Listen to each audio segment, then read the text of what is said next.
Breaking this morning, President Trump directing federal agencies to sever any remaining ties with Harvard, essentially cutting off the Ivy League from any government funding. That escalation comes ahead of a hearing set to get underway any moment over Trump's orders to ban Harvard from enrolling students from other countries. There's a lot to follow here now. Molly Line live in Cambridge for reaction in the story as it stands now. Hello, Molly. Good morning, Bill. This is the latest escalation. The Trump administration today is sending a letter out from the General Services Administration. This will go to agencies asking them to review their federal contracts with Harvard, the value of which is about $100 million, determining which are non-critical and therefore could be canceled, or if they are critical, could be potentially transferred to another vendor. As you mentioned, this comes as another hearing is slated to get away any second now. This is Harvard's effort to preserve their ability to enroll international students here at the university. This comes after the Trump administration revoked that ability, and this federal judge potentially could put all of this on hold. For now, it's on hold. Judge Allison Burroughs is a 2014 Obama appointee. She's granted Harvard's request for a temporary restraining order, providing short-term relief for thousands of the university's international students, which make up 27% of the student body. In the filed complaint, Harvard argues with the stroke of a pen, the government has sought to erase a quarter of Harvard's student body, international students who contribute significantly to the university and its mission.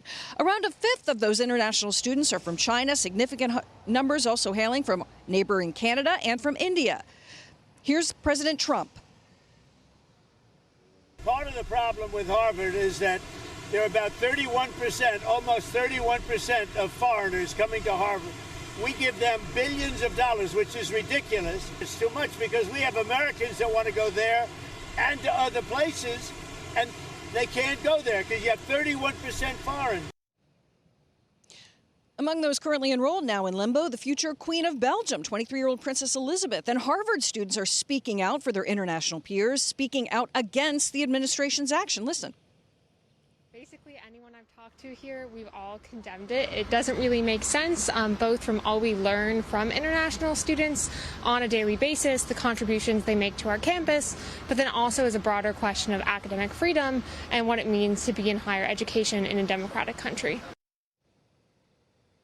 Highlighting the recent protests and anti-Semitism on campus when announcing the revocation, Homeland Security Secretary Kristi Noem referred to Harvard's ability to enroll international students as a privilege, not a right. It is the latest escalation between the administration and the Ivy League institution that is also facing cuts to federal research funding, the possible loss of tax-exempt status. And, Bill, as we have been talking about these additional moves being made by the administration today, we are still waiting for Harvard's response to that latest announcement.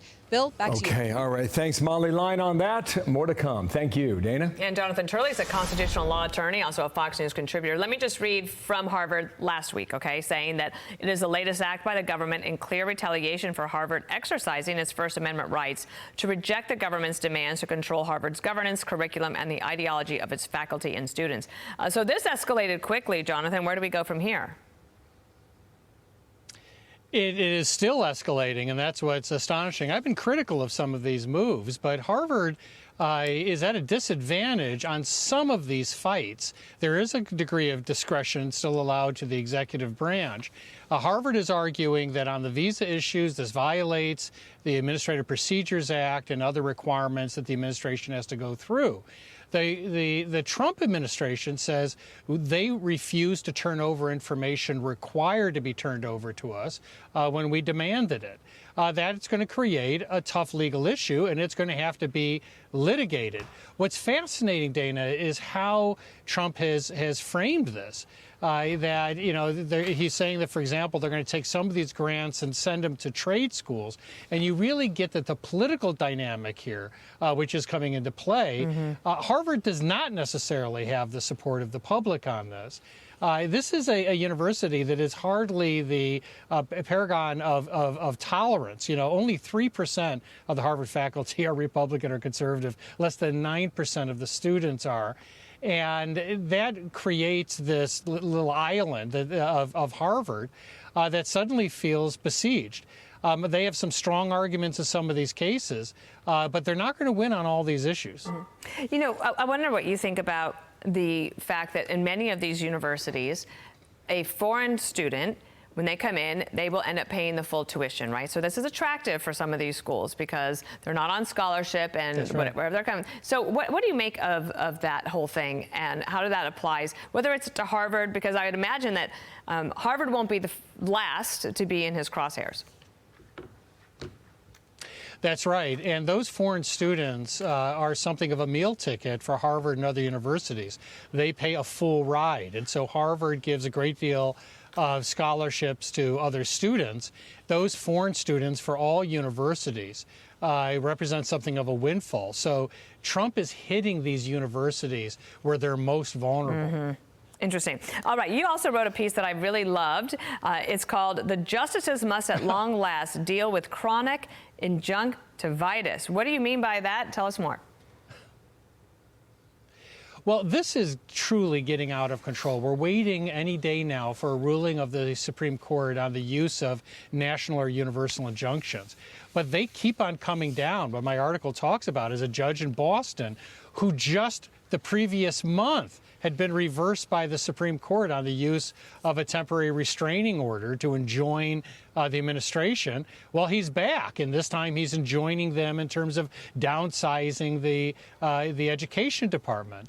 And what this really indicates is that we can't have a workable system when you have any one of these judges, 677 district court judges, that can stop the administration. And Justice Kagan, when this was being done to President Biden, was irate and said that this makes no sense at all. So we're going to have to see what the Supreme Court does, and it could not come soon enough, given the continuation of these orders. And just a quick last question. When do you think we might start to see that? Will they wait until the end of June, or will they try to do it sooner? I don't think so. It was very rare for them to schedule this argument. All of us are assuming that they're going to pull this trigger sooner than later.